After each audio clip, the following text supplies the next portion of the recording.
Welcome to city FM 96। আজ বুধবার, আমি খন্দকার সামি আবার আছি রানার প্রেজেন্টস রান ফর ড্রিমসে। স্বপ্ন স্বপ্ন নিয়ে আমাদের বেঁচে থাকা, স্বপ্ন নিয়ে আমাদের পথ চলা। প্রতিবারের মতোই আজকেও একজন স্বপ্ন দশটা আমাদের মাঝে আছেন, যিনি অত্যন্ত বিখ্যাত একজন মানুষ, ফেমাস দুটো সেক্টরে। আমি একে একে আসবো। উনি হচ্ছেন নান আদার দেন ইফতেখারুল ইসলাম খান ভাই, চেয়ারম্যান আনা advertising.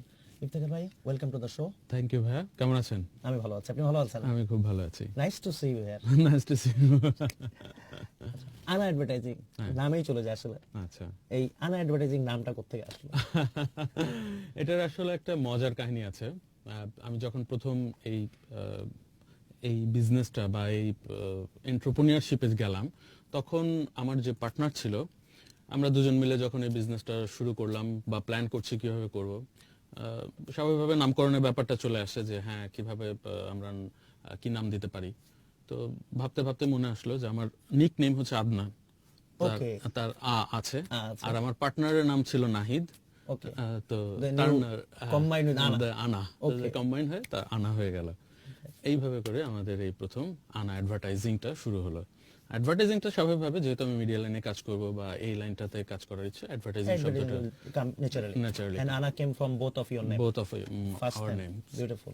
It's a beautiful concept and it's a joint venture name basically. joint venture name. Okay, fine.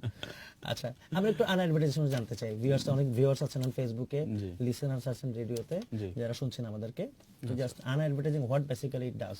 Okay, actually আনা অ্যাডভার্টাইজিং একটু পিছন থেকে যদি আমি শুরু করি, আমি প্রথমে কিছু মিডিয়ার সাথে একটু একটু টুকটাক জড়িত ছিলাম। আমার ফ্রেন্ডসরা বেশ কিছু জড়িত ছিল।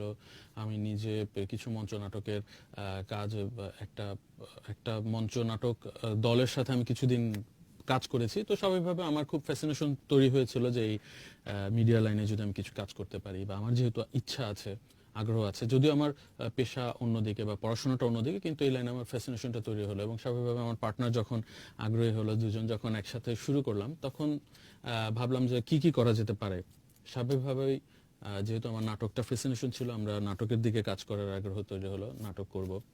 আচ্ছা, অ্যাডভার্টাইজিং, সুতরাং এটা কমার্শিয়ালের দিকে আমরা যাব, অবশ্যই কমার্শিয়ালে কাজ করব। আর শুধু এটিএল কেন করব, আমরা বিটিএল, অর্থাৎ কোনো ক্যাম্পেইন বা অন্য যে কোনো কাজ, সেটা হতে পারে কোনো পার্সন নিজস্ব অথবা কর্পোরেট লাইনের, তো যে কোনো ধরনের বিটিএল এর কাজ, অর্থাৎ মার্কেটিং লাইনের কাজ, এবং সেই সাথে নাটক প্রোডাকশন, টেলিফিল্ম প্রোডাকশন এবং টিভিসি মেকিং, এই সব কিছু মিলে একটা ব্রড হরাইজনে। It's a big horizon for it, and you are covering a big sector. We are covering all these sectors. এই যে স্বপ্ন দেখাটা, জি, এই আনা অ্যাডভার্টাইজিং, এটা শুরু হয়েছিল কত সালে? আনা অ্যাডভার্টাইজিং শুরু হয়েছিল, আসলে স্বপ্নের বীজ ছোট, কিন্তু যখন গাছ হলো, তখন আমি বলতে গেলে এটা 2016 সালের কথা। 2016 সালে প্রথম আমাদের এটা গাছ হিসেবে যে আনা অ্যাডভার্টাইজিং, এটা একটা ভিজুয়াল একটা কিছু, যে আনা অ্যাডভার্টাইজিং 2016 আমরা এটা শুরু করি। প্রথম 15 থেকে আসলে কাজ চলছিল, যে 15 থেকে আমরা কিছু করব, এবং 15 এর লাস্ট থেকে একদম বলতে গেলে ডিসেম্বর জানুয়ারি আর 16। We all know it's not, life is not a bed of roses. তো প্রথম লাইফটা কেমন ছিল, কেমন ডিফিকাল্টিজ ফেস করতে হয়েছিল? আচ্ছা, প্রথম লাইফটা আসলে ডিফিকাল্টিজ সব ক্ষেত্রেই, আমি কম বেশি বাংলাদেশের পার্সপেক্টিভে দেখা যায় যে অনেক জায়গায় অনেক রকম বাধা আসে। আর যেহেতু এটা একটু অন্য ধরনের লাইন, খুব স্বাভাবিক আমার স্টাডির লাইনের সাথে না, অন্য লাইনে, সুতরাং শুধু আমি কাজের ক্ষেত্রে না, সারাউন্ডিংস থেকেও কিন্তু অনেক ধরনের বাধা, ঠিক বলবো না, অনেক ধরনের যে হ্যাঁ এটা করবে, আচ্ছা করো, বা মনে হচ্ছে যেন তারা চাচ্ছে না, এরকম একটা কিছু একটা নেগেটিভ একটা ফিলিংস নিয়ে, যে but you have overcome that. I have overcome that, and then we started. হ্যাঁ, আর সারাউন্ডিংসেও কিছু ঝামেলা ছিল, কিছু প্রবলেম ছিল, সবাই সহযোগিতার হাত সবসময় বাড়িয়ে দেয় না, এটাও স্বাভাবিক, কিন্তু হ্যাঁ কেউ কেউ আমাদেরকে সহায়তা করেছে, আমাদেরকে সাহায্য করেছে। Then we started. আমি যতদূর জানি আপনি একাধারে রাইটার, আপনি ডিরেক্টর এবং অ্যাক্টর। যদি বলা হয় যে which one you prefer most, okay, আপনি কোনটা বেছে নেবেন? আসলে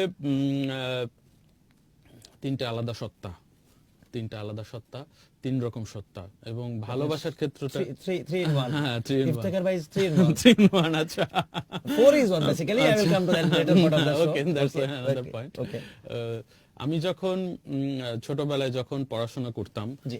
লিটারেচার জি। পড়া, তো তখন থেকে কিন্তু আমার লেখালেখিটা শুরু হয়েছে। তখন থেকে টুকটাক লিখতাম। তো বলতে গেলে লেখালেখির আগ্রহটা তখন থেকে আসলে মেইনলি শুরু হলো।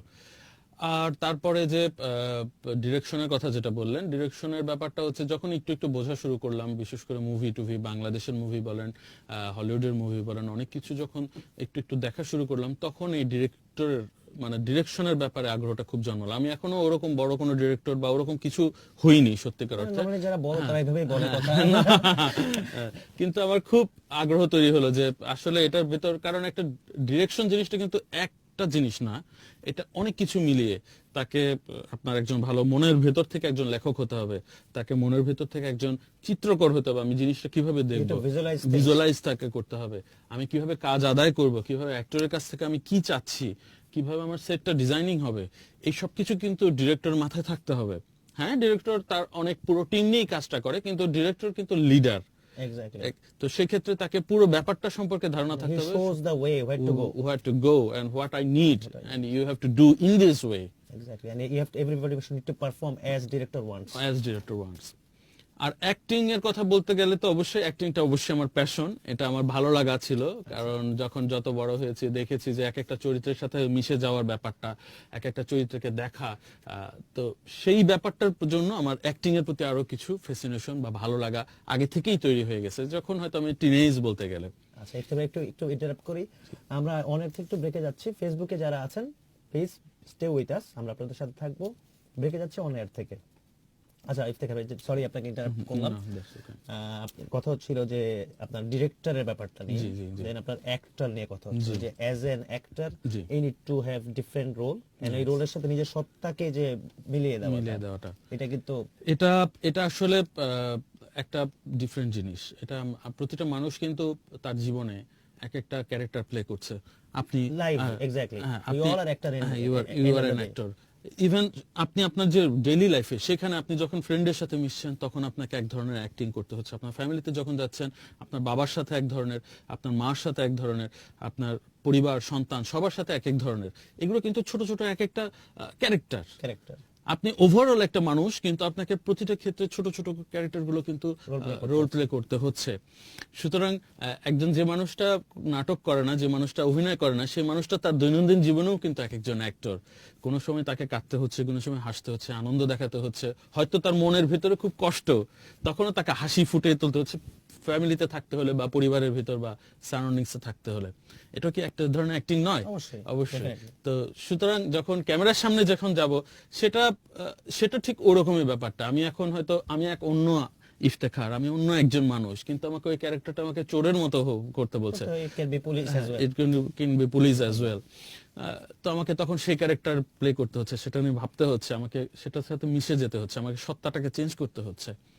তো অ্যাক্টিংটা একটা ডিফারেন্ট ব্যাপার অবশ্যই। আপনি যেটা বলছিলেন, আপনি মঞ্চ নাটক শুরু করেছিলেন, মঞ্চ নাটক থেকে আপনার আমি মঞ্চ নাটকটা আমি যেহেতু আমি আসলে আমার প্রফেশন পড়াশোনা যেহেতু অন্য লাইনে ছিল, আমি খুব বেশি যে সেখানে সময় দেয়া বা সেটা না, আমি খুব ছোটখাটো একটা ট্রেনিং করেছিলাম। ওদের একটা ছিল যে 6 মাসের একটা ট্রেনিং বা একটা কর্মশালা, ওয়ার্কশপ, আমি সেই ওয়ার্কশপে পার্টিসিপেট করি এবং সেখান থেকে আমি ইট ওয়াজ বিগ ফর মি অ্যাকচুয়ালি। কারণ মঞ্চর ক্ষেত্রটা আসলে একটা, আমি বলবো একটা জমিতে যখন ধান দেওয়া হয় তার আগে কিন্তু বীজটা অন্য জায়গায় রাখা হয়, বীজটা অন্য জায়গায় নিয়ে ছোট ছোট চারা বানানো হয়, সেই চারাটা তারপরে হচ্ছে ধানের ক্ষেতে এনে রাখা হয়। There is no retake.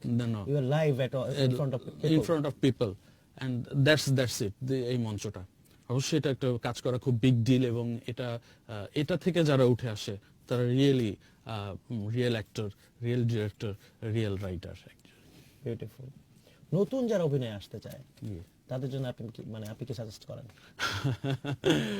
আসলে নতুনদের জন্য সত্যিকার অর্থে সাজেশন এটাই হবে যে আপনি যদি সত্যি সত্যি নাটক বা অভিনয় বা এটাকে ভালোবাসেন, বিশেষ করে অভিনয়ের ক্ষেত্রে আমি বলবো, এটাকে যদি ভালোবাসেন তাহলে এটার পিছনে অনেক শ্রম দিতে হবে, এটার পিছনে হার্ডওয়ার্ক করতে হবে।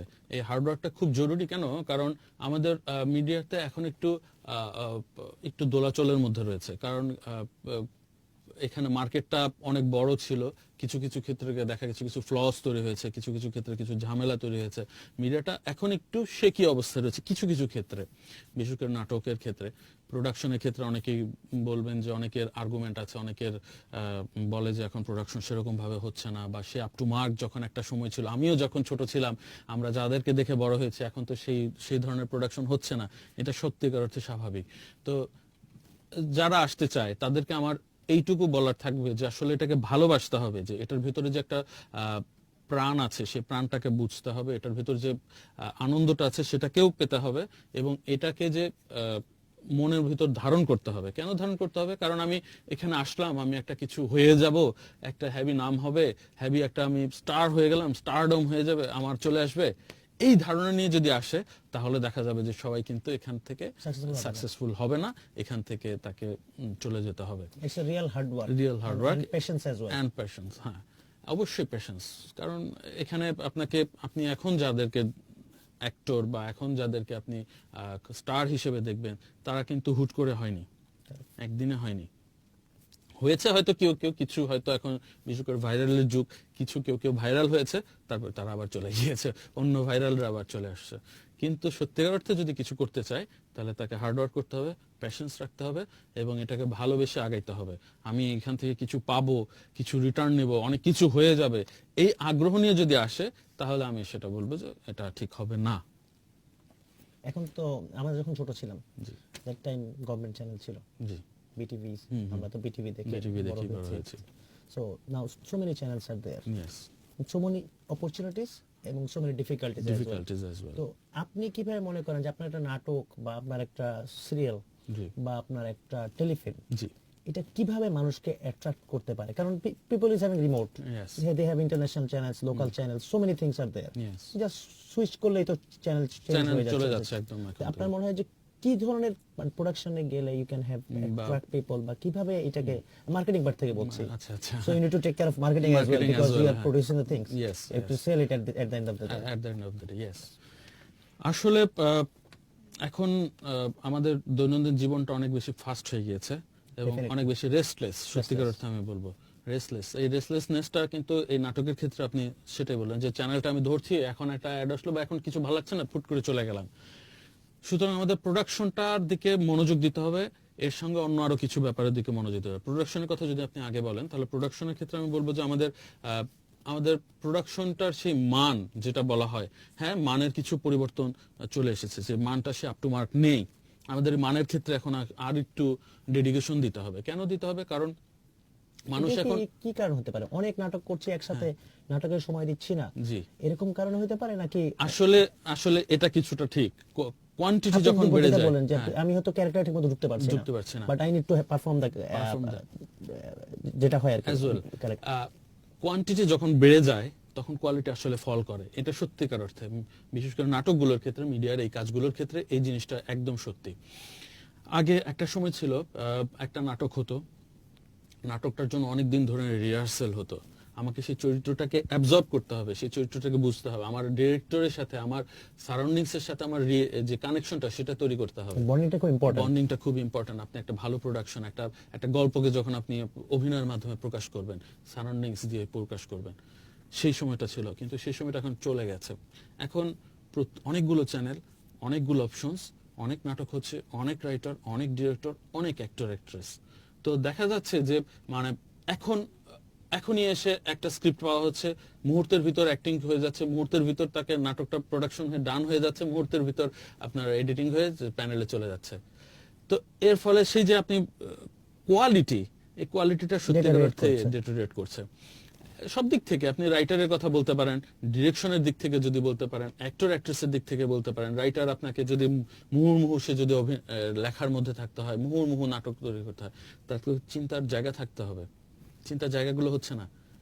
আপনি একটা যে সুন্দর স্ক্রিপ্ট, একটা সুন্দর গল্প নিয়ে যে করবেন, যা মানুষকে আকর্ষণ করবে, একটা ফ্যামিলি সবাইকে আকর্ষণ করবে, সেটা তো হচ্ছে না। কারণ রাইটারকে আগে ভাবতে হবে, ডিরেক্টরকে ভাবতে হবে যে আমি একে কিভাবে ভিজুয়ালাইজ করব, কিভাবে কোন আঙ্গিকে আমি দেখালে আমার চ্যানেল চেঞ্জ করার মাঝখানে এসে যেন আমাকে এটা এখানে এসে থামে, সেটা অ্যাক্টর অ্যাক্ট্রেসকেও ভাবতে হবে। অন এয়ারে যারা আছেন, আবার একটু বেঁকে যাচ্ছি, ফেসবুকে যারা লাইভ আছেন কোথাও যাবেন না, কারণ ইফতেখার ভাই কিন্তু অলরেডি জমিয়ে ফেলেছেন, তো হি ইজ অন রোল। তো ইফতেখার ভাই, জি তো আপনি তো ডিরেক্টর একাধারে, রাইটার একাধারে, নাটক অভিনয় করেন। ডিরেক্টরের কথাই বলি, কোনো মজার এক্সপেরিয়েন্স বা ডিফারেন্ট এক্সপেরিয়েন্স কখন হয়েছে? যেমন হয়তো নায়ক আসে নাই বা নায়িকা আসে নাই শুটে, বা এরকম কোন এক্সপেরিয়েন্স কখনো ফেস করেছেন? আপনি একদম পিন পয়েন্ট একটা কথাই কেন বললেন আমি জানি না, বাট আমার ইয়ে থেকে বললাম আর কি। বাট এটা সত্যি কথা।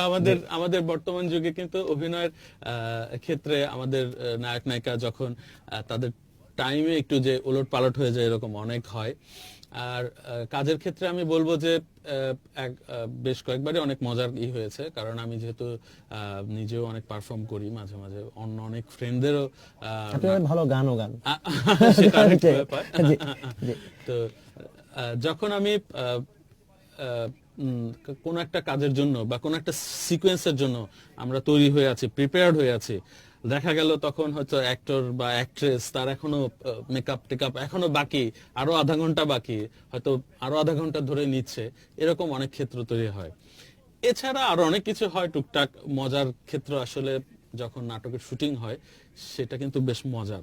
অনেক সময় আমরা দেখি যে সিনেমার পরে ওই দেখা যায় সিনেমার মধ্যে কি কি কি উল্টোপাল্টা উল্টোপাল্টা হয়েছে। হ্যাঁ, এরকম তো নাটকে তো অনেক থাকে, এরকম আপনাদের। নাটকে অবশ্যই অনেক হয়, টেলিফিল্মেও থাকে। টেলিফিল্মে অনেক সময় হয়।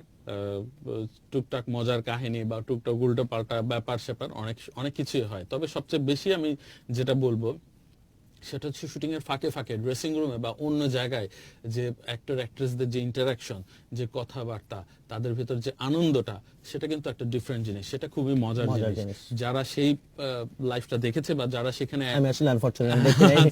I like to see it, I like to see it. Welcome, সামনে আপনাকে জানানো হবে। তো সেটা একটা খুব মজার জিনিস। সেটা যে যখন অ্যাডজাস্ট হয়ে যাবে বা সে যখন থাকবে, তার কাছে অবশ্যই ভালো লাগবে সেই এনজয়ের জায়গাটা ওখানে। যেহেতু অনেক ভিউয়ার্স এন্ড লিসেনার্স আছেন, আপনার লেখা একটা নাটক আপনার খুব প্রিয়। জি, আমার লেখা নাটক খুব প্রিয়, সেটা হচ্ছে 2 বছর আগে কোরবানির ঈদে একটি টিভি চ্যানেলে গিয়েছিল, নাম ছিল বিবাহ বিভ্রাট। বিবাহ বিভ্রাট। জি, এটা আমার খুবই প্রিয় একটা নাটক, কারণ গল্পটা আমার অনেক দিন আগে লেখা বা অনেক দিন আগে ভাবা। তো যখন এই ঈদের কাজের ব্যাপারে আসলো, খুব স্বাভাবিকভাবে আমি অন্য কোনো গল্প আমার মাথায় আসছিল না, আমার এই গল্পটাই মাথায় আসছিল। কারণ গল্পটার ভিতর একটা আবেগ ছিল, গল্পটার ভিতর কিছু গল্প ছিল, একটা মজার গল্প ছিল, যেটা হয়তো ইয়াং জেনারেশন অথবা এই যুগের মানুষগুলো খুব মজা পাবে, এরকম একটা গল্প। এবং এই বিবাহ বিভ্রাটটা নিয়ে পরবর্তীতে আমি যখন নাটকটা করি, আমি খুব ভালো লেগেছিল। এটা আমার একটা স্মরণীয় প্রোডাকশন হবে। তৃপ্তিটা আমি আপনার ফেসে দেখতে পাচ্ছি। আচ্ছা, এবার একটু কাহিনীতে একটু টুইস্ট করি, যে পার্টটা এখনো বলাই হয় নাই। আপনার এডুকেশন লাইফ। আচ্ছা, আমি এডুকেশন লাইফ বলতে গেলে আমি একটি গভর্নমেন্ট মেডিকেল কলেজ থেকে পাশ করেছি, এমবিবিএস পাশ করেছি। এখন আমি এফসিপিএস করছি। এখন আমি একজন ডক্টর হিসেবে কাজ করছি, একটি সরকারি হাসপাতালেও আছি। আমি ফুল ফোর্স একজন ডক্টর, চিকিৎসা দিয়ে যাচ্ছি মানুষ। Viewers and listeners, this is the fourth part of Iftekhar ভাই। আমি অলরেডি রাইটার, ডিরেক্টর, অ্যাক্টর এবং একজন doctor. It's a noble profession, Iftekhar bhai. Thank you. How do you manage being a doctor, also involving in business and all? Actually, it's a very difficult life, I know, because it's a 24/7 call. It's very difficult actually. সেজন্য দেখা যাচ্ছে যে কখনো কখনো কোনোটাকে একটু sacrifice করে অন্যদিকে যেতে হচ্ছে। তবে আমার প্রফেশনকে আমি ফুললি সময় দিচ্ছি। প্রফেশনের বাইরে I have heard about this.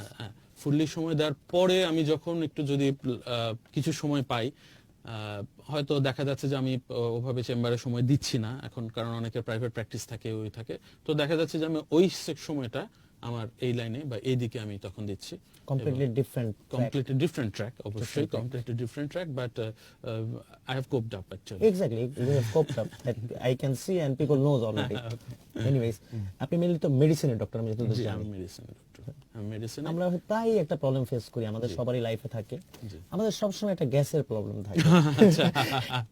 আপনি মানে কোনো সাজেশন কি আছে গ্যাসের প্রবলেম থেকে বাঁচার উপায় কি? অফিসে যখনই যাই, আমি নিজে একজন ব্যাংকিং প্রফেশনাল, মার্কেটিং এ আছি, তো সবারই দেখা যায় ভাই কেমন আছেন, ভাই পেট একটু একটু গ্যাসের প্রবলেম থাকে আসলে। থাকলে, তো আচ্ছা। এই ধরনের কোনো হ্যাঁ অবশ্যই এটা ওভারঅল একটু মাগলা টিপস নিয়ে নিচ্ছি হ্যাঁ, ভাইয়ের কাছ থেকে। ডাক্তারদের সবসময় এটা দিতে হয় দিতে হয়, যেকোনো correct. জায়গায়। আর আমাদের আবার সবাই ডক্টর, হ্যাঁ সবাই ডক্টর, ফোন করে বলে দিতে পারে যে আপনার এটা খেলে এটা ঠিক হয়ে যাবে। ঠিক হয়ে যাবে। সত্যিকার অর্থে গ্যাসের প্রবলেমের জন্য সবচেয়ে বেশি দরকার আমাদের ফুড হ্যাবিটটা। ওকে, অর্থাৎ ফুড হ্যাবিট, আপনি কি কি খাচ্ছেন। আমরা এখন সারাউন্ডিংসে যে খাবারগুলো খাচ্ছি বেশিরভাগই দেখা যাচ্ছে যে আসলে সেই আগের মতো যে ফ্রেশ খাবার সেটা না। আমাদের ভিতরে এখন ভাজা পোড়া খাওয়ার টেন্ডেন্সিটা অনেক বেশি, ওয়েলি ফুড ওয়েলি ফুড গুলো খাওয়ার অনেক টেন্ডেন্সি বেশি।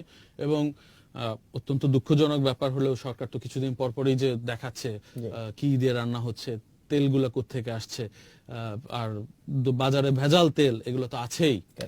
তো এই যে খাবারগুলো, এই খাবারগুলো কম তেল কম ঝাল এগুলো দিয়ে খাওয়া উচিত। বাইরের খাবার যতটুকু পারি আমি অ্যাভয়েড করব। আমি আমার ঘরে খাবো, ঘরে আমার পরিমাণ মতো তেল দেয়া, পরিমাণ মতো ঝাল দেয়া, পরিমাণ মতো মশলা দেয়া খাবারটা আমাকে খেতে হবে। কারণ আমাকে ফুড হ্যাবিটটা আমাকে অনেক বেশি এফেক্ট করে গ্যাসটার উপরে। তার মানে ফুড হ্যাবিটটা ইউ নিড টু বি মানে কশাস অ্যাবাউট ইট। আরো কিছু ব্যাপার আছে, যেমন আমি যদি আমি টক জাতীয় ফল মূল এগুলো আমি সন্ধ্যার পরে খাবো না, আমি সন্ধ্যার আগেই খেয়ে ফেলবো। দিনের আমার যদি বেশি রাতে গ্যাস অনেকে শাক এগুলো খায়, অনেক কিছু খায়, এটাও অনেক এফেক্টিভ না, এটা একটু হার্মফুল কারো কারো ক্ষেত্রে যাদের গ্যাসের প্রবলেমটা বেশি, ওটা তাদেরকে অ্যাভয়েড করতে হবে অবশ্যই। আর খাওয়ার সাথে সাথে অনেকে শুয়ে পড়ে বা ঘুমিয়ে পড়ে, এটাও অবশ্যই ঠিক না। অন্তত 1 ঘন্টা থেকে 2 ঘন্টা পরে তাকে শোয়া উচিত। বিছানায় যাওয়ার আগে 1 থেকে 2 ঘন্টা আগে খাওয়াটা শেষ করে ফেলা উচিত। আর আনুষঙ্গিক আপনি খাবার দাবার যেটা খাবেন, পানি বেশি করে খাবেন, 10 থেকে 12 গ্লাস এর অনুযায়ী। প্রয়োজন মতো শাকসবজি খেতে হবে, ফলমূল খেতে হবে, কিন্তু সেটা পরিমাণ মতো, বা আপনার যদি গ্যাস না হয় সেভাবে। আর অনেকের আছে যে টক জাতীয় খাবার বেশি খেলে গ্যাস হয়, সেটা অ্যাভয়েড করবেন। এরপরও যদি কারো গ্যাসের প্রবলেম হয় তো তার জন্য আমরা তো আছি। আচ্ছা, আমরা তো আছি রানার প্রেজেন্ট রান ফর ডেস, আপনি যেটা জানেন। জি। এই যে ডক্টর হওয়ার স্বপ্নটা, জি, এটা মেইনলি কার দেখা? ডক্টর হওয়ার মেইনলি স্বপ্নটা আমার নানা ছিলেন হচ্ছে একজন ডক্টর। ওকে, তিনি ঢাকা মেডিকেল কলেজেরই স্টুডেন্ট ছিলেন। পরবর্তীতে তিনি মানে সত্যিকার অর্থে যদি ডাক্তার গ্রামে যে আমি সেবা করব, মানব সেবা করব, সেটা আমার নানা ছিলেন। উনি একদম চলে গিয়েছিলেন ওনার এলাকায়, রিমোট এলাকায়, ওখানে যে উনি মানুষের সেবা দিয়ে গেছেন। তো খুব স্বাভাবিকভাবে আমার ফ্যামিলিতে এটার একটা এফেক্ট ছিল, যে ডক্টর হওয়ার ব্যাপারটা। আর আমার আব্বু তো খুব বেশি ফ্যাসিনেটেড ছিল যে হ্যাঁ আমার ছেলেকে বা আমার সন্তানকে ডাক্তার বানাবো। হ্যাঁ, আমরা মানে প্রথমেই চিন্তা থাকে ডক্টর, ইঞ্জিনিয়ার ও লয়ার, হ্যাঁ, এটা সবার হয় না জীবনে। হয়তোবা, কিন্তু তাদের ওই ডক্টর যেহেতু বললেন, ডক্টরের ব্যাপারটা তার ভিতর আরো বেশি ছিল। স্বাভাবিকভাবেই পরীক্ষা দিলাম, চান্স হলো। তাদের একটা ইচ্ছা ছিল, আমিও ঠিক আছে, let it be. And you became doctor finally. Then you went for your passion. Yes. মানে you haven't popped down to your doctor only job, তারপরে আপনি প্যাশনে চলে গেলেন, তারপরে মঞ্চ নাটকে গেলেন, তারপর এখন প্রোডিউসার, ডিরেক্টর, মানে রাইটিং তো আছেই। ফাইন, মানে এই যে ডক্টর তো মানে ডক্টরদের তো বিভিন্ন রকম রোগী দেখতে হয়। জি, ওখানে তো আপনাকে ডিফারেন্ট অ্যাক্ট করতে হয়, ওখানে আমাকে ডিফারেন্ট অ্যাক্ট করতে হবে, ডিফারেন্ট লেভেলের patient. G G, one you have to অবশ্যই maybe one educated one and one uneducated one. Yes, সব ধরনের পেশেন্ট এটা সব ধরনের পেশেন্ট আছে এবং সব ধরনের পেশেন্টকে হ্যান্ডেল করতে হয়। এবং এটা একটা অন্য ধরনের ডাক্তারি পেশাটার ভিতর কিন্তু এক ধরনের আর্ট আছে এবং এক ধরনের অভিনয় আছে তার ক্ষেত্র বিশেষে। আপনি পেশেন্টের সাথে কেমন ডিলিং করবেন, কিভাবে কথা বলবেন, কোন পেশেন্টের মুড কেমন, তার সাথে কিভাবে হ্যান্ডেল করতে হবে, একটা খারাপ খবর কিভাবে দেবেন, একটা ভালো খবর কিভাবে দেবেন, এই জিনিসগুলো সেই অনুযায়ী অ্যাক্ট করতে হয়। Doctor is a actor actually. আবার আমার ক্ষেত্রে যেটা হয়, আমি ডক্টরের কাছে যাওয়ার পরে দেখা যায় ডক্টরের চেহারাটা দেখলেই অর্ধেক আমি ভালো হয়ে যাই। আচ্ছা, আবার কিছু ডক্টরের কাছে গেলে চেহারা দেখলেই মনে হয় যে আমি আর অসুস্থ ফিল করছি, অসুস্থ হয়ে যাচ্ছে। So don't take it as আমি বললাম, it's a That's feeling okay, also. that's okay, It's a okay. feeling also. No, The that's doctor, okay. how you give the feeling to others, To the being a others, doctor, হ্যাঁ। and you need to listen very You need to carefully. listen very carefully. হতে পারে আপনার ভাষায় গন্ডগোল হচ্ছে, হ্যাঁ। but still you have to be very cautious because you are dealing with patient. হ্যাঁ, ওকে, ওখানে ওই পার্টটা ওখানে রেখে দিতে হবে, আমাকে ডাক্তারের চরিত্রে ঢুকে যেতে হবে ওখানে যে, এবং আমার পেশেন্টের সে মুড অনুযায়ী আমাকে অবশ্যই ফিডব্যাক দিতে হবে। আমরা হ্যাঁ সত্যিকার অর্থে আমরা অনেক সময় পারি না, এক্ষেত্রে কিছু ফ্লস কাজ করে, কিছুই কাজ করে। After all doctors are human being, We are all human beings. You are all human beings. তো তারপর আমাদেরকে আরো একটু ডেভেলপ করার জায়গা আছে, হয়তো আমরা ডেভেলপ করব সবাই। এক্ষেত্রে ডাক্তার হিসেবে রোগীকে সে পারফেক্ট যে তার ফিডব্যাক দেওয়ার যে চিকিৎসার ক্ষেত্রে, সেটা অবশ্যই দিব। আমাকে তো আসলে মন চাচ্ছে না আপনার সাথে মানে কনভারসেশন শেষ করতে। আচ্ছা, মানে I want to continue with it, but due to time and all, we need to at some point disappear anyways. Okay. So basically আমরা অনুষ্ঠান শেষ প্রান্তে চলে এসেছি। জি। It's a Wednesday program, Runner Presents Run for Dreams. CTFM 96 এর Facebook page অনেকে আছেন যারা, এবং আছেন CTFM অন এয়ারেও। জি। দর্শকদের উদ্দেশ্যে আপনার যদি কিছু বলার থাকে, আপনি যে কোনো পার্ট থেকে বলতে পারেন, এনি পার্ট অফ 4, অথবা আপনি 4টা পার্ট থেকে যদি কিছু বলতে চান, ইউ ক্যান সে সামথিং। ওকে, দর্শকদের কাছে একটাই থাকবে, আপনি স্বপ্ন দেখুন এবং স্বপ্নটাকে ভালোবাসুন, সেই স্বপ্নের পিছনে ছুটুন। কারণ আমরা এত যান্ত্রিক জীবনের ভিতর চলে গিয়েছি যে স্বপ্ন দেখাও হয়তো ভুলে গিয়েছি। আমরা নিজেরা স্বপ্ন দেখি না, আমাদের সন্তানদেরকেও স্বপ্ন দেখতে দেই না, যেভাবে প্যাটার্নের ভিতর ঢুকিয়ে দিতে চেষ্টা করি। স্বপ্ন দেখলে কিন্তু পৃথিবীটা আরো বেশি সুন্দর হয়, পৃথিবীটা আরো বেশি শান্তিময় হবে। সুতরাং স্বপ্ন দেখুন, স্বপ্নের পিছনে, স্বপ্নটা যদি ভালো হয়ে থাকে, সৎ হয়ে থাকে, সঠিক হয়ে থাকে, সেটার পিছনে পূর্ণ ডেডিকেশন দিয়ে কাজে নেমে পড়ুন। ইফতেখার ভাই যেটা বলেন, স্বপ্ন দেখুন, সৎ স্বপ্ন দেখুন এবং ওটার পেছনে এগিয়ে যান। আমি একটা সেন্টেন্স বলে শেষ করতে চাই, there is only one thing that makes a dream impossible, that is fear to failure. আপনাকে এই ভয়টাকে দূর করতে হবে এবং স্বপ্ন পিছনে ছুটতে হবে। থ্যাংক ইউ ইফতেখার ভাই, ইট Thank ওয়াজ you, ভাই। Pleasure to have a conversation with you and meet you as well. I was very happy. এবং and I have some cold problem. আমি বলছিলাম Yeah, I will yeah. talk with you after the program. Anyways, thanks to all the viewers of CTFM 96 যারা ফেসবুকে আছেন এবং যারা শুনছেন, যে যেখানে থাকেন ভালো থাকবেন। আবার দেখা হবে আগামী সপ্তাহে কোনো এক স্বপ্ন 10টার সাথে। তার আগে রানার যেহেতু এটা স্পন্সর করছে, ছোট্ট একটা টোকেন গিফট আছে আচ্ছা। ভাইয়ের জন্য। ইফতেখার ভাই, this is for you. Oh, Thank you thank so you, much. Bhaiya. Thank you very Welcome. much. Thank you very much.